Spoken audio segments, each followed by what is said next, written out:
Marvel vs. Capcom Fighting Collection Arcade Classics dropped last September on... And now I realize you got big-time streamer, YouTuber, Maximilian Dude very much spearheaded the movement to get Marvel vs. Capcom 2 New Age of Heroes on modern consoles. Oh, but he was perfectly fine leaving the Xbox out, but not me. No. I was the one who said, please let this get to Xbox eventually. It was Microsoft who wanted the Xbox One to quit getting new games, but the other consoles, they were okay with keeping the last gen alive. Eventually, Microsoft and Capcom came to an amicable agreement. Alright, fine, have an Xbox One release. Finally shadow dropping this week, I've taken the games through their paces, and though much of what I've got to say mirrors that of previous releases, this is about Xbox. Want to feel like a better ninja than this game's version of Psylocke? Well, check out Emmy's protein and fiber-rich ramen noodles.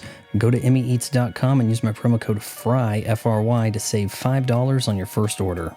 Our collection consists of the Marvel licensed Capcom arcade titles spanning 1993 to 2000. The Punisher, X-Men Children of the Atom, Marvel Superheroes X-Men vs. Street Fighter, Marvel Superheroes vs. Street Fighter, Marvel vs. Capcom Clash of Superheroes, and finally, Marvel vs. Capcom 2 New Age of Heroes. Bear in mind, these are arcade versions of each title, even though they know damn well you're playing at home. That means you have to go about this like you're playing in an arcade. If player 1 wins, player 2 puts their coin in, and player 1's not going to get to, reselect their characters. Your workaround for this is to use your one quick save for all titles on the character select screen so that you can both select your heroes. The Punisher sees Frank Castle and Nick Fury teaming up to take on the Kingpin, the true outlier of the collection being a side-scrolling beat-em-up rather than a head-to-head fighter. The Punisher has some nice moves to his disposal. I think you can have fun with this. And hey, it is a game that never saw a home release until this collection. But 1994's X-Men Children of the Atom is where the rest of this collection can really trace its roots. Well animated, good selection of heroes, but now that I've played the Darkstalker games,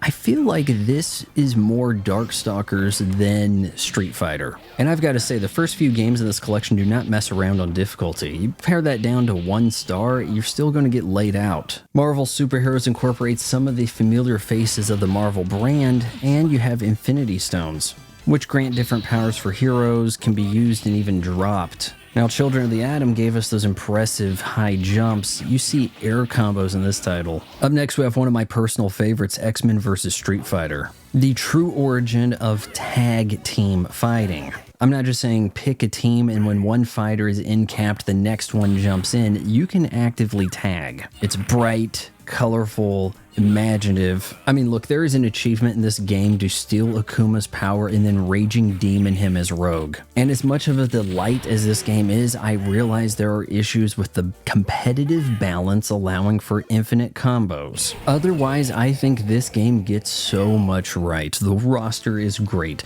Your tag buddy comes in with an assist, and you can even do team super combos. The next game in the series, Marvel Superheroes vs. Street Fighter, largely the same game, different lineup. If you want to use non-X-Men characters, maybe this is the game for you. If you're a Cammy stan such as I, you're disappointed. Marvel vs. Capcom Clash of Superheroes, again doing the same thing we established in X-Men vs. Street Fighter, different roster. And finally, the game that outright sells this collection, Marvel vs. Capcom 2 New Age of Heroes. So anticipated, I sent off for custom artwork from Focus Attack for my Mayflash F700X fight stick, which I was bringing in parts from Hong Kong to modify. But President Trump was like, no shipments from Hong Kong or China, but then he was notified that this collection just dropped for Xbox. Okay, fine, I'll permit it. And though I am still waiting for those parts, I did take the game through its paces. This being the arcade version, you don't have the best audio, but those jazz beats are captivating. Strange to think that was a point of criticism on release. But this is a game I overlooked back in the day, shamefully. It comes out at a time where Tekken is tearing the scene up. Everybody wants 3D polygonal graphics, and you're gonna just throw in these sprites. The craziest combat yet, 3-on-3. Just everything you do makes a Hadouken look passé. But there's plenty of nuance to MVC2. Your team composition and your assist type play factors. On the pro scene, there is a meta, characters you're expected to play as, and the combos for them. But for the casual, it is nice in this collection that you can pull off one-button specials. By default on the Xbox, left bumper is your one-button special, and left trigger is your one-button hyper combo. However, this title shipped fairly simplified, and as such, it is a reach to try to do right bumper, right trigger to pull off the full team hyper combo. But not a problem at all if you are on an arcade stick. Regardless, the one-button special doesn't always do the command expected. I'm just standing there, I should be throwing Hadoukens, and occasionally I Dragon Punch. But the titles in this collection are very generous with the intent you have in your stick commands. So if you have an idea of what move you want to pull off, the game will usually give it to you. But that said, I am for modern controls in fighting games. I play Street Fighter 6 that way, and other than neutral special, it seems like the move's registered, which is great for noobs. Speaking of, I did set this up for my folks to play. No experience whatsoever. I don't think they've played a one-on-one fighter. But in MVC2, just pushing some buttons makes it look like you have some idea what you're doing. You can pick some characters that jive with you. My mom got Little Red Riding Hood, as she called her, and even managed to defeat my dad. You can clearly see that these noobs had some fun with this game. Woo! Yep, got me.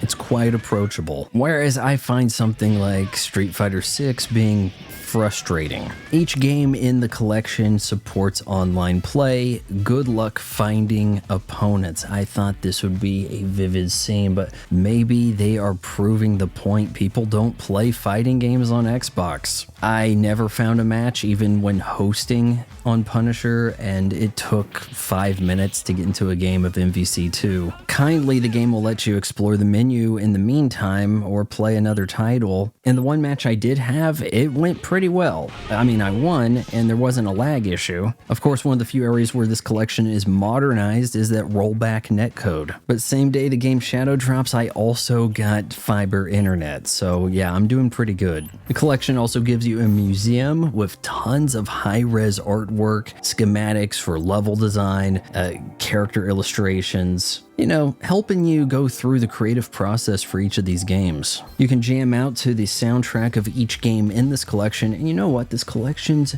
original music in the menus, pretty kickin'. Now, this game is only available digital at the moment on Xbox, and I don't expect that to change. I have seen this on the shelf recently for the PlayStation 4 at Target, but no, I don't count on this coming to physical media on the Xbox. Game Pass has trained me to not get up and eject a disc to change titles, so I like having the Marvel vs. Capcom collection available on the fly. But when I set the Xbox in my parents' living room, oh, I have to sign in to use this item I bought digitally. I could see you needing to sign in for an Xbox Game Pass title, but one that you purchased in the Xbox store, how is this legal? So despite this collection bringing these games to modern consoles, it still feels like there's a preservation issue.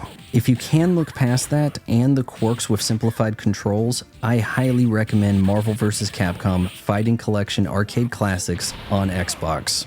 I give it a 9.2 out of 10. So we're at the part of the video where I have to beg you to hit the subscribe button and ring that bell, because subscribe doesn't really account to anything other than YouTube might someday send me a plaque.